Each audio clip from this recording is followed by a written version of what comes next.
बिस्मिल्लाहिर्रहमानिर्रहीम। अस्सलाम वालेकुम नाजरीन, मैं हूँ शिराज खान। प्रोग्राम लर्नर आई में खुश आमदीद।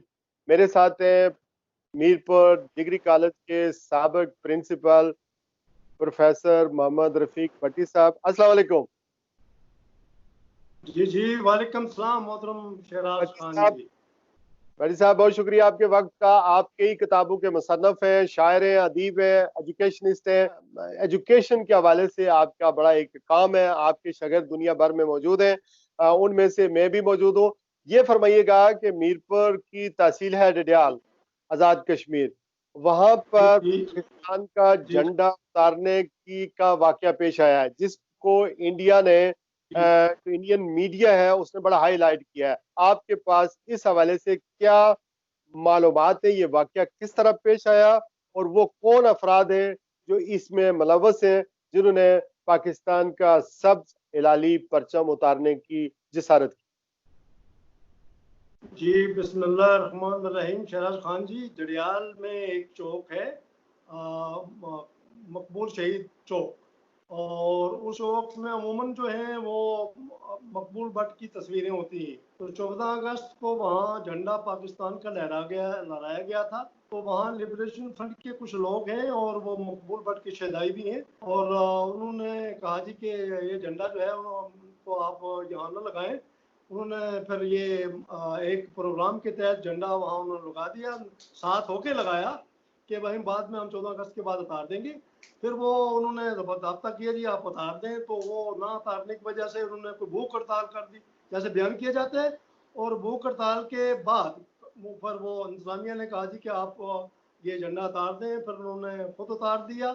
उतारने के बाद फिर थोड़ी सी कोई चकलिश हो गई, थोड़ी झगड़ा हो गया। कोई इतना बड़ा केस ये नहीं था। जाहिर है इंडिया तो हमारा दुश्मन है, उसने तो इसको छोटी सी बात को बड़ा करके पेश करना है। लेकिन अच्छा, हमारी भी इंतजामिया को चाहिए था कि ये नौजवान जवान लोग हैं, थोड़ा सा ये अगर कोई झंडा कोई मतलब पे लगाते हैं तो कोई बात नहीं है, इसमें कोई बड़ी बात तो नहीं थी, मामूली सी बात है जिसको बढ़ा चढ़ाकर पेश किया जा रहा है। ना तो तनवीर अहमद या सबीर अहमद या सदीक भट्टी कोई पाकिस्तान दुश्मन है, और ना ही उनका कोई ये इरादा था कि वो सब लाली परचम को उतारे। असल में उनकी एक जज्बाती वाबस्तगी है। तो जज्बाती वाबस्तगी जिन लोगों की होती है वो कभी कभार थोड़ा बहुत बेकायदगी करते हैं। उस बेकायदगी को यूं ही इंसानी जिबल्लत या इंसानी एक समझ ले कमजोरी समझ के उसको टाल देना चाहिए था। ये बड़ी बात नहीं है, और ना ही इस पर कोई सीरियस पोजीशन लेनी चाहिए। आप ये कह रहे हैं कि पाकिस्तान का झंडा वहाँ जिन लड़कों ने उतारा है वो पाकिस्तान मुखालफ नहीं है? जी जी, बिल्कुल नहीं है। वो असल में जो तनवीर अहमद है वो सियासी है, और वो लंदन से इंग्लैंड से ही आया हुआ है। वो बेसिकली एक बहुत मतलब के अच्छा इंसान है। और अगर कश्मीरियत उसके अंदर है तो कोई ऐसी ऐप की बात थोड़ी है। कश्मीर एक मतनाज़ा खिता है, बहुत बड़ा मसला, पुराना मसला है जो उन्हें के एजेंडे पर मौजूद है। तो कश्मीरी अगर कश्मीर के हवाले से जज्बाती हो जाते हैं तो इंतजामिया को थोड़ी सी कशादगी से, थोड़ी सी बुर्दबारी से, थोड़ी सी तामुल मजाजी से, थोड़ी सी इंतजामी बसारत और बसीरत से काम लेना चाहिए। ये झंडे की किसी किस्म की बेरुमती नहीं हुई है, झंडा जलाया नहीं गया है, खुदा न खास्ता इस तरह का कोई वाकया पेश नहीं है? बिल्कुल ऐसी बात नहीं है। उसको हम इस तरह से इस अंदाज में अगर पेश करते हैं तो मेरे ख्याल में हमारे जहन में कोई कजी है, हम खुद मसाइल पैदा कर रहे हैं। मसला बिल्कुल नहीं है। वो चौक है, मशहूर है, मकबूल भट्ट शहीद के नाम से है। झंडा वहाँ पाकिस्तान का लहराया गया और लहरा जाना चाहिए। और उन्होंने कहा जी हम 2 दिन के बाद ये उतार देंगे। वो नहीं उतरा तो फिर उन्होंने कुछ थोड़ी सी भूख हड़ताल कर दी। उस पर थोड़ी सी ये शक्करंजी हो गई या बदमजगी हो गई। ये कोई बड़ा सीरियस मसला बिल्कुल नहीं है, और ना ही इसको सीरियस बनाना चाहिए। इस तरह के छोटे मोटे वाकयात हर जगह होते रहते हैं ना।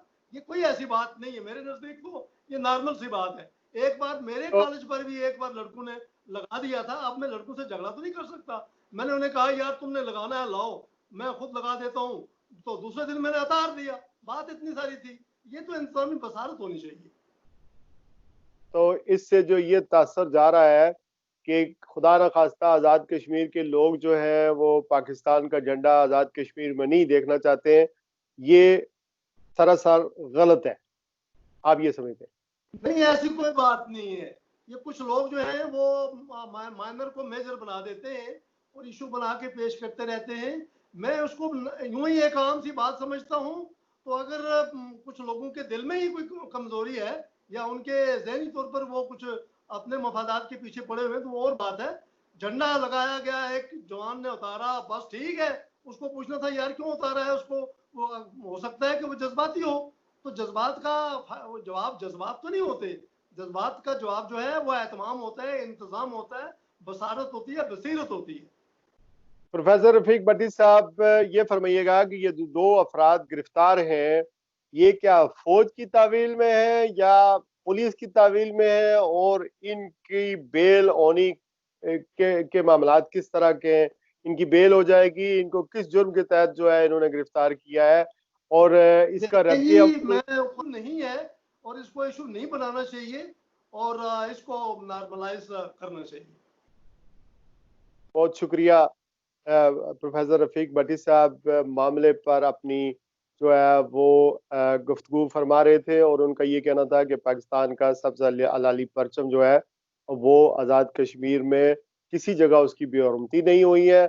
ये वाकया ऐसे है कि वो मकबूल भट्ट शहीद चौक है, वहाँ पर ऐसे एलिमेंट है जो मकबूल भट्ट शहीद से लोग वालहाना मोहब्बत करते हैं, तो उन्होंने वो मकबूल भट्ट की शदाई है ना जी, कि अगर किसी अपने को हीरो मानते हैं तो नहीं वो वो हीरो मानना उनका हक बनता है, कोई ऐसी बात नहीं है। मकबूल भट्ट वाकई ही, मकबूल भट्ट ने जो भी शहादत दी है वो बेसिकली कश्मीरियों के लिए है और कश्मीर पाकिस्तान के लिए है।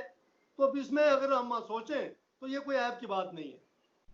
Thank you very much professor Rafiq Bhatti साहब, आपने वाकई की पूरी जो है तफसीलात हमें बताई।